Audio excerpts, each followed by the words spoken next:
really fun. It's free. It's so much like a support group, but tons more entertaining. And you can sometimes get drinks ordered to your table. But in times of COVID, yeah, it's like I belong to a lot of 12-step groups.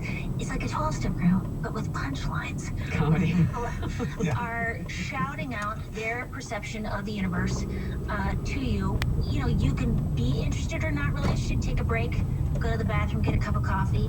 But it's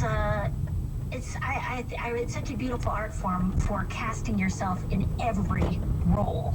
I learned, though, from the Audible original how often a comedian seeks other folks. You had these great suggestions to like run the comedy by somebody that you find on Twitter, or go find somebody who needs some help and help them and have them tell you stories. And it's not the myth of the person with